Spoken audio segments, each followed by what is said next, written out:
네, 공수처가 오늘 손준성 검사를 피의자 신분으로 불러 조사를 했습니다. 내일은 김웅 의원을 불러 조사할 예정인 것으로 알려졌습니다. 고발사주 의혹의 실체가 과연 규명될 수 있을지 주목됩니다. 양지열 변호사와 관련 내용을 정리해 보겠습니다. 어서 오십시오. 안녕하세요. 고발사주 의혹이 제기된 지 2달 만에 드디어 이제 손준성 검사가 조사를 받는군요. 어떤 걸 주로 캐물었을까요? 지금까지 많이 알려진 부분들, 그러니까 손준성 검사가 보낸 것으로 지금 보이는 고발장들이 김웅 의원을 거쳐 조성은 씨까지 나왔다는 게 폭로가 됐지 않습니까? 그런데 손준성 검사 같은 경우는 아까 다른 사람이 누군가 나에게 보낸 걸 반송을 했다라거나 전혀 관여한 사실이 없다라고 그렇게 주장을 했습니다만, 사실 텔레그램이라고 하는 그 메신저 자체에 반송하는 기능 자체도 들어있지가 않고요. 반송이 불가능하고, 처음에 반송을 했든 어떤 식으로 전달을 했든지 간에 처음에 작성한 사람이 계속해서 보냄으로 이어져 나간다는 것도 그 확인이 된 부분이고, 또 그 고발장을 단순하게 파일만 전달한 게 아니라 본인이 직접 혹은 최소한 손준성 검사 명의의 텔레그램에 누군가가 이제 문자를 써서 보낸 내용들도 나왔다는 것까지 나왔습니다. 그러니까 그리고 그 이후에 그 고발장이 작성된 시점에 있어서 대검의 당시 수사정보정책과에 근무했던 검사급이 실명 판결문을 검색을 했다라거나 이런 부분들이 여러 가지 조각들이 있기 때문에 그 조각들의 한 가운데 과연 손준성 검사의 역할은 무엇이었느냐, 그 이미 맞춰놓고 있는 퍼즐 가운데 가장 큰 퍼즐을 맞추기 위한 노력을 지금 아마 공수처에서 하겠죠. 근데 이제 지금 양지열 변호사님이 얘기하신 거기에 그대로 나오는 것처럼 손준성 검사가 보낸 것으로 텔레그램에 찍혀 있는 그것하고 누군가가 또 거기에 문자를 적어 놓은 그 흔적, 그다음에 그때 검사인지 아니면 수사관인지 모르지만 그쪽 팀에서 누군가가 또 거기에 실을 판결문을 검색해 본 거.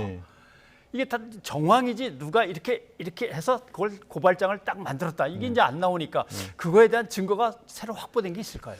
그 새로운 증거라기보다는 조금 더 구체화된 것들은 있을 가능성이 있죠. 그러니까 지금 누군가라고 말씀하셨고, 지난번 구속영장을 청구할 때도 그 실제 판결문을 검색한 사람의 이름이 적시가 되진 않았습니다만, 그걸 놓고도 이제 공수처에서 사실 파악을 못했다라는 그런 의견도 있고, 그게 아니라 영장 청구 과정에서 미리 모든 것들을 다 알려줄 경우에, 이른바 패를 드러낼 경우에는 나중에 수사 과정에서 더 불리할 수도 있기 때문에 다 보여주지 않았다라는 그런 전망도 있습니다. 영장 기각하고 일주일 만에 소환을 하면서 새로운 사실을 파악했다라고 보기는 어렵고요. 이미 압수수색을 지난 9월에 했지 않습니까? 그러니까 그 동안에 조사했던 부분들이 쌓여있는 부분들을 조금 더 구체적으로, 말씀드린 것처럼 모든 종류의 범죄가 글자가 들은 CCTV에 찍히듯이 그렇게 다 있는 건 아니거든요. 그런 식으로 범죄를 수사해서 파악할 수 있는 것들도 드물고요. 오히려 여러 가지 연관된 정황들을 증거로 했었을 때 도저히 그 사람이 아니고는 있을 수 없는 일이다. 이런 식으로 좀 압박하는 그런 과정을 거치지 않을까 싶습니다. 조성은 씨 고발자, 그다음에 이제 김웅 의원, 두 사람 간의 텔레그램 대화방이 폭파됐다가 그 폭파된 게 복원됐다는 보도가 있었습니다. 복원됐다면 거기서 손준성 검사를 확 특정할 만한 어떤 증거가 나올까요? 그런 얘기들도 충분히 가능할 수가 있고, 손준성 검사를 특정하진 않다고 할지라도 이 얘기했던 게 고발장 자체도 변조됐을 가능성을 제시한다거나 아니면 김웅 지금 의원 같은 경우에는 전혀 기억이 나지 않는다라는 식의 얘기를 하고 있습니다만, 녹취록 내용이 비춰봤을 때도 과연 기억하지 못한다는 게 말이 되느냐라는 그런 생각도 들고, 조금 더 자세한 내용들이 그 안에는 어쨌든 들어가 있을 가능성이 굉장히 높고요.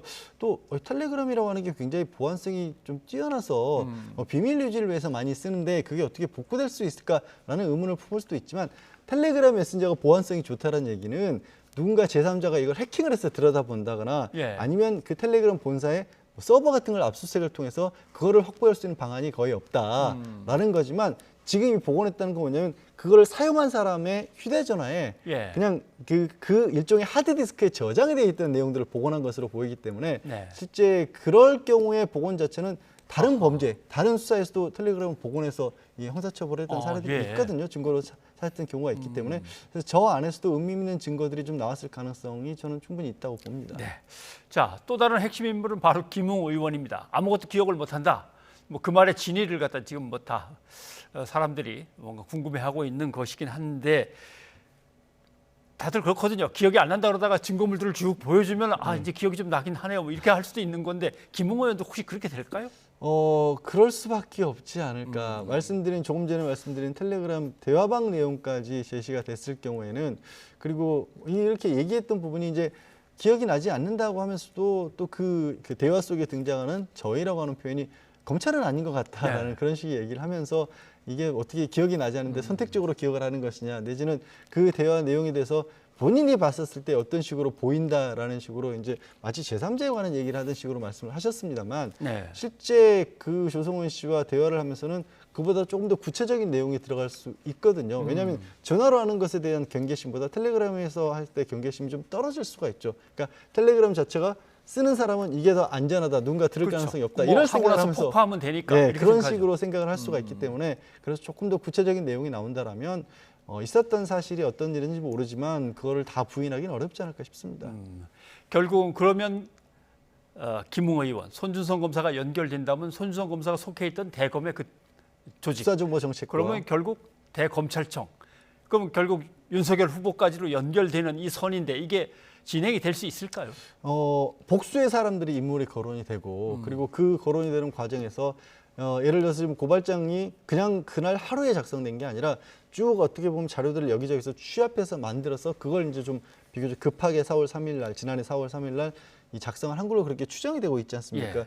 그 과정에서 어떤 사람들이 동원됐고 어떤 자료들을 쓰였는지를 본다라고 하면 누군가 손준성 검사가 뭐 아직은 확인된 게 아닙니다. 손준성 검사가 했더라도 개인적인 일탈이라고 할 수 있는 그런 가능성은 좀 배제가 된다. 그러니까 조직이 움직였다라고 친다라면 그 조직에 대한 책임자가 이것에 대해서 전혀 인지를 못했을까? 게다가 이 고발장 내용에 보면 여러 번 나왔던 얘기지만 지금 윤석열 지금 현재 예비 후보라든가 아니면 그 부인과 관련된 부분들, 최측근과 관련된 부분에 있어서 기존에 다른 사람들로서는 알기 힘든 내용들이 좀 많이 들어가 있단 말입니다. 예. 그래서 그것들을 그럼 어떻게 해야 알게 되느냐라는 것에서부터 연결고리를 좀 찾아서 추적을 하다 보면 네. 그렇다고 한다라면 이제 뭐 수사 가능성이 완전히 없다라고 말씀드릴 수는 없겠습니다만 며칠 있다가 국민의힘의 대선 후보로 최종적으로 결정이 되면 만약에 예. 그럴 경우에는 또 수사에도 상당히 좀 난관은 생기겠죠. 예, 알겠습니다. 자, 도이치모터스 조금 전에 기자의 리포트가 있었습니다만 도이치모터스의 주가 조작 의혹이 있었고 그 주가 조작 의혹에 윤석열 예비 후보의 부인 김건희 씨가 돈을 댄 걸로 지금 네. 의심을 사고 있고 그런데 이제 검찰이 보기에는 도이치모터스 주가 조작의 몸통 자체가 그 회장이다. 네. 권오수 회장을 이제 지목하게 되는 것 같은데 네, 이게- 그 근거가 뭘까요? 왜냐하면 일반적인 어떻게 보면 주가 조작이 있다고 했었을 때 그 회사가 실제로 아는 경우가 있고 모르는 경우도 있고 그렇죠. 예. 알았다고 할지라도 거기에 얼마만큼이나 적극적으로 가담했느냐에 따라서 상당히 뭐 상황이 달라질 텐데 이 사례에는 특이하게도 도이치모터스 계열사를 이끌고 있는 권오수 회장 본인이 직접적으로 주가 조작을 아예 한 것으로 그렇게 나오고 있거든요. 예. 그러니까 주가 조작 이른바 선수라고 불리는 사람들을 이렇게 끌어들여서 주가 조작을 하게 한 것도 권오수 회장이었고 본인도 직접적으로 그 주가 조작하는 방안에 있어서 도이치모터스 회사와 관련된 뭐 내부 정보 같은 것들을 외부로 흘리면서 이런 정보들이 있으니까 이거를 활용해서 주가 조작을 한다거나 아니면 본인도 직접적으로 그런 정보들을 주위에 알리면서 그 도이치모터스 주식을 판매를 한다든가 그렇게 하는 방법을 통해서 주가를 올리는 데 있어서 직접적으로 움직였다는 거거든요.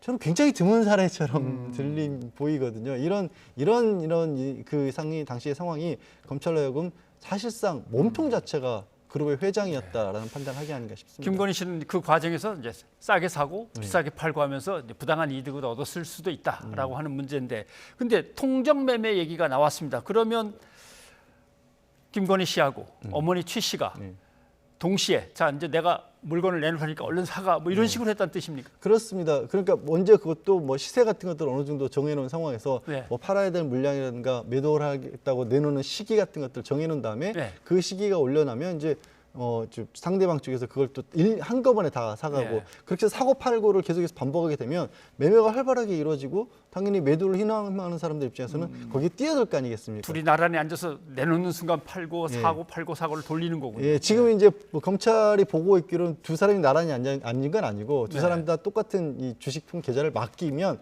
이제 실제로 그 일을 행한 사람은 이제 별도의 누군가가. 이제 도이치모터스에서 간부로 일했던 사람이 그런 일을 한 게 아니느냐라고 그렇게 보고 있는 겁니다. 예, 뭐 수사할 것들은 내용들은 상당히 좀 여러 건인데 진행되는 것도 봐야 되니까 이건 또 다음 기회에 해야 될 것 같군요. 예, 변호사님 고맙습니다. 네, 고맙습니다.